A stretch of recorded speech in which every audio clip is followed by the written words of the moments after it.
Good morning, Margie. How you Good doing? morning, Tatyana. I'm fine. Good. So today we're hosting Marji McIlvaine. She does testing for homeschoolers, and I'm just going to read a bio about her. So, after 26 years of homeschooling, the last of her six kids has have graduated. So, instead of being finished with the learning and teaching, she finds more interest in the world and education than ever before. She has a Bachelor's of Arts in Spanish from the University of Florida. That's awesome. That's where I am right now. Go Yay, Gators. Florida! Yep, Gators right there. Um, let's see, graduate hours from ECU. You worked at the University of Florida as bilingual administrative assistant to the tropical animal science programs. Yes. Let's see, and her fiercest one endeavor is well-worn degree from the University of Homeschooling. Wow, Yes. yay! Yes. Of course, that's probably the best. She Yes, has it been is. teaching locally in homeschool tutorials for 25 years and online for over 10 to the homeschoolers. Margie also administers the I forgot what it's called, Woodcock Johnson Yes. achievement test to our homeschooling community. She has studied seven languages and she actually knows Russian. So, доброе утро, Margie. Доброе утро. See you. You understand. Very good. Yes. Everybody has said good morning in Russian. Mhm. Let's see. Uh, oh, I lost my space. She went to school in France at the Université de Dijon. Would you pronounce it correctly for Université de me? Dijon, like the mustard, Dijon. Université de Dijon. Yes. I'm Good. sorry if I butchered it. Très bien. And has many years of science study in college and, of course, in homeschooling. And but she has planned to be a veterinarian. So she grew up in Florida and spent many hours at the beach, in the water, scuba diving, snorkeling, and cultivating love and experience in the ocean. Awesome. I'm actually enjoying the clear blue waters right now here. Yes. Homeschooling her own kids reversed her dislike of history and instead enticed a love for it as she discovered that history is really compelling stories of people just like us who made important decisions and acted with courage, or the opposite. So Margie loves sharing the love of learning about every facet of God's creation in His work, in His people, and in His people with students. It has been a joy to her to stay immersed in our wonderful homeschool community. So, Margie, I am humbled to have you here Oh, with don't say to actually answer our questions. You have a lot behind your belt, with the 26 years of homeschooling and six kids. I'm like barely functioning with three sometimes. Well, So I, Tatiana, applaud you for that. you know what that means? It means I made about every mistake you could possibly make, and we Yeah, survived anyway. right. That's that University of Homeschooling experience. That's so true, and it's ongoing, and you always It learn, is. new things with each kid. Yes. So, Mhm. um, as we mentioned before, you specialize in Woodcock Johnson testing. Would you Yes. tell us what it is, please? Woodcock Johnson is a different test from what I very technically call the bubble-in tests that most of us are familiar with. It's a verbal interactive test. And there are no multiple choice questions. There are a few sections that are in a booklet, and the rest is oral between the tester and the student, one-on-one. So it's administered differently, and the results mean a little different things. That's great. Growing up in Russia, we actually had a lot of testing done verbally, and it scared me to death. Just to come and talk to the teacher about it. But I come here and then fill in the blank. I'm thinking, oh my goodness, like I can do it. Like totally, nobody's gonna bother me. Fill in the blank. Well, Really, you know, multiple choice. test, Like really. yes, testing in general, brings hmm anxiety. And when I hmm test kids, especially kids who have come out of public schools, there is often a lot of anxiety. For homeschool Mm-hmm. kids, not so much because they don't have the previous experience. But I will tell you, one time, I think the student was 7 or 8. He was a boy, a son of a friend of mine. And we started, they were refinishing their basement. And he started inside a wall under a blanket because he was so nervous. But we just talked, and I said, can you come look at these pictures and tell me? And he got very comfortable. Usually there is nervousness at first, but they get very comfortable. Mm-hmm. Yeah, I remember that. So even though, you know, here, like fill in the blank, with time I did get nervous too. Mm-hmm. It's like, oh, do I know all of it or not? But No, you hey, don't. sometimes your knowledge is Right. not really determined by filling the blank. Right. So why would someone do Woodcock Johnson testing over the ACT or CAT, which is California Achievement Test?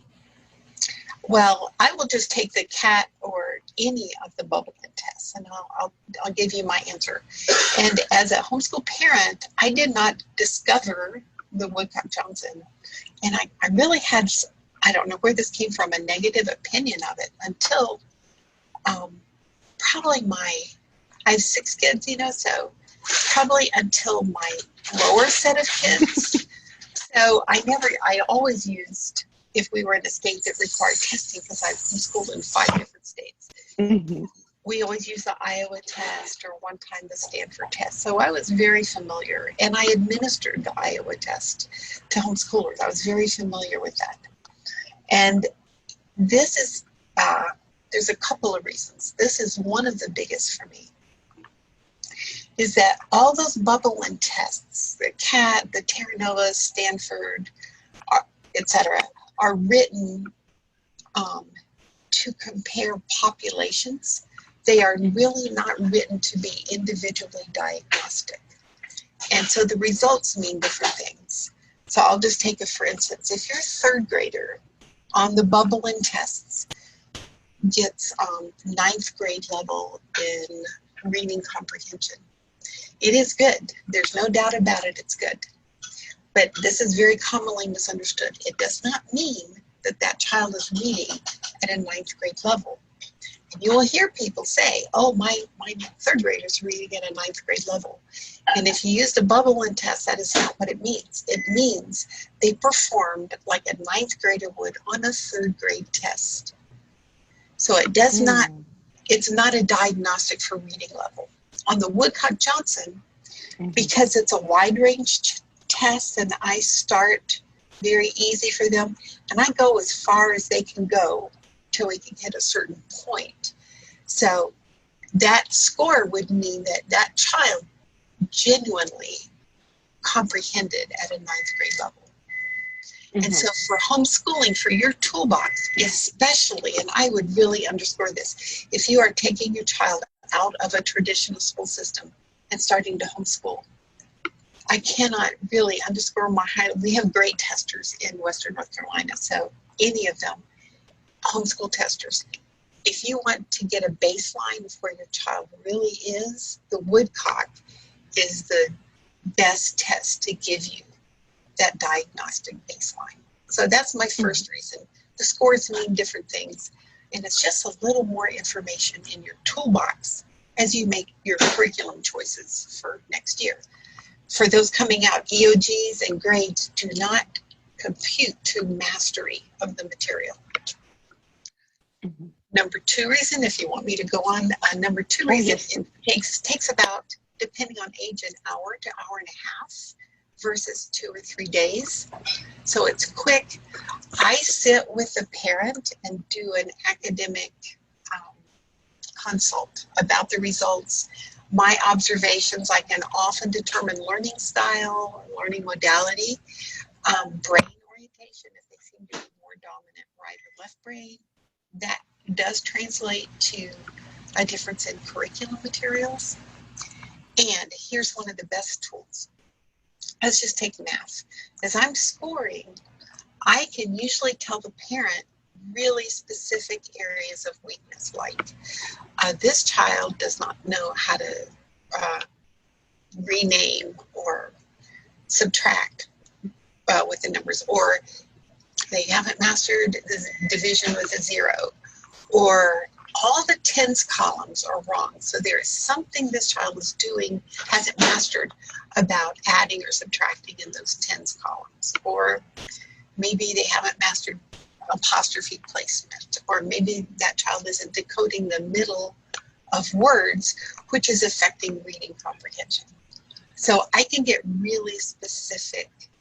If that information is on the test, I can get very specific in giving parents feedback to have them know, okay, we need to start with this kind of review before we move on. So I think, just as a parent, when I discovered the test, I found the results much more useful and applicable. So those are 3 reasons I would choose that one over. It is more expensive. I mean, you're hiring somebody to come test your child individually, and that's a disadvantage. But the information you get is very different as well. Is that enough information? Since you mentioned it's more expensive, how much does it do testing like that? Have more, on the advantages part. I'm sorry. Okay, it depends on the tester. The testers have different configurations of tests and charge differently for their prices. So a good way for a parent to make that decision is when they hear the price is to find out which subtests are included, how many subtests, which subtests. I have a basic battery that I was trained to use, which is 11 to 12 subtests, but 3 of those subtests are of a division called oral language. And the new Woodcock Johnson, which was sent out about 4 or 5 years ago, divided those oral language tests into a different set of books, make more money. I did buy those books, but I own the old books. So I use those 3 subtests from my old books and don't have to charge like $20 or $25 more to use the new ones. So my battery, my standard battery includes 3 reading, 3 math, 2 to 3 writing, and 3 oral language. Most testers, if they do the oral language, they're not included in that basic battery or the standard battery, and because they use the new materials, they have to charge $20, $25 more to do the test. So they may have a different set of subtests, a few changes that they use. So that goes individually by tester. Okay, that answers my question. Okay. So at what time of the year would you recommend taking the test? The test is done all year. You could do it anytime. Most people do it in the spring or summer after they finish their year, which is fine.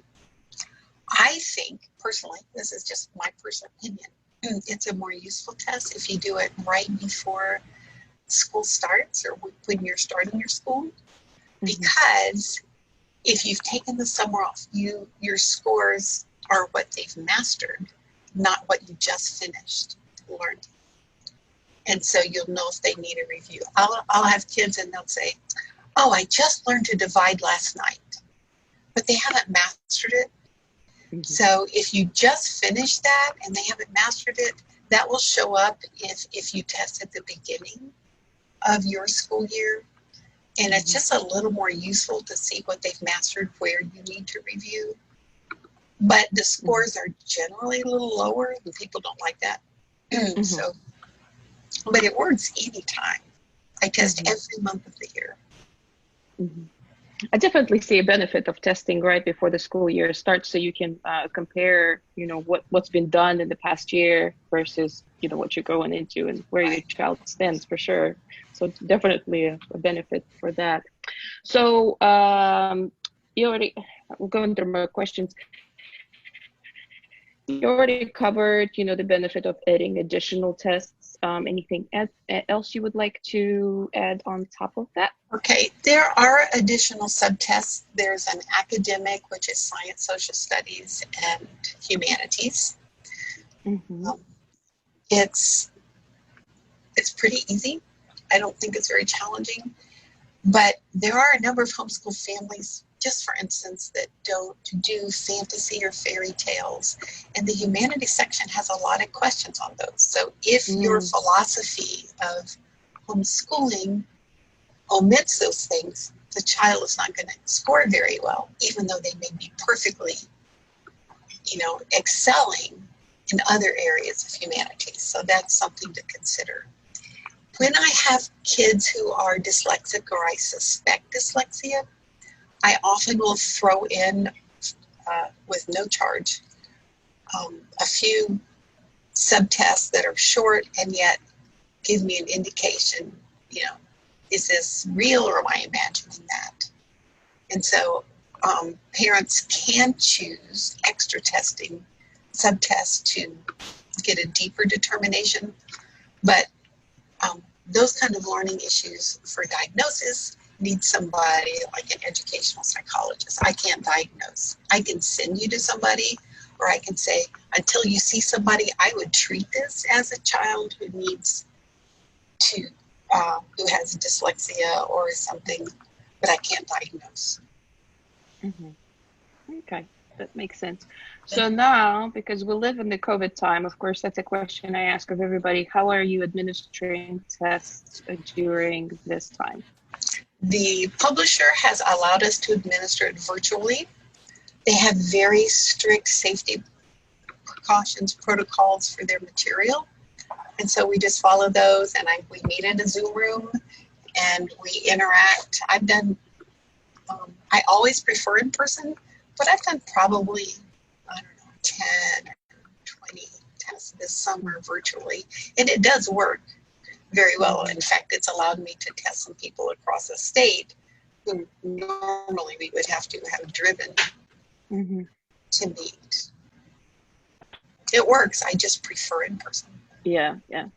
I definitely prefer in person as well. The classes now are going, all of our co-op classes are going virtual. Yes. So the kids are really bummed and they're like, we don't want to go. And that's like, I get that. I mean, they miss their friends, but do what we got to do, right? Right. I do. I teach online. I mean, I've been teaching online courses for 10 years, and it works. It works differently, but it does work. But I do prefer in person as well. Yeah, I understand. So is there anything else you would like to share with us about the testing, or just about homeschooling even? Oh, I've got zillions of stories. But I would say, I guess my biggest thing, and this is just from my experience, for instance, there's a family I test every year. They have 6 kids, and we're on the last kid. They moved here from Ukraine. And so the kids all go to middle school, and then they bring them home to homeschool through 6th grade. And then or maybe through 5th grade, and then they bring them home because they wanted them to learn English. Well, and at the beginning, the mom didn't speak any English, although she's an engineer, and so she's really adept and very good in math. And the first year I tested her kids, they did very poorly in math, and she just cried and cried. And so I had to have her kids come translate because she didn't speak English. But I said, you didn't test when they came out. You could have gained a year and you wouldn't know. You don't know where they started. And so to avoid that, I guess one of my biggest messages, especially for those transitioning to the homeschool world, I would get a Woodcock Johnson test done by somebody in the homeschool community in your area, because it really, especially that first year, will give you, it's really an invaluable baseline that will equip your homeschool. That's really, I just have been on so many sites, and so many people, of course, are starting to homeschool now, and they're asking for assessments. They just don't know where to start. So also, like if you're going obviously into a math curriculum and they have a placement test, you would do that placement test for whatever curriculum you're considering to know, because they all have a different scope and sequence. But across the board, that's probably the most valuable thing I can underscore. Yes. Thank you very much. Really appreciate your time. And maybe you can private message me your contact information that we can post along with this video, and people can contact you to administer tests. It's been really helpful to me actually to see what Woodcock Johnson testing is. And talking about doing tests in person brings good memories. Scary, but good, because as a kid, you're scared, but I'd like for my kids definitely to try that avenue. Often, especially with younger kids, I'll say, was it what you thought it would be? And they say, no, can you come again tomorrow? That was fun. I said, that was fun. A test was fun, but so it really, for most kids, that nervousness diminishes. Yeah, that's great. Well, thank you very much. Thank you. Appreciate your time. Спасибо. Хорошо. Спасибо вам большое. Thank you very much.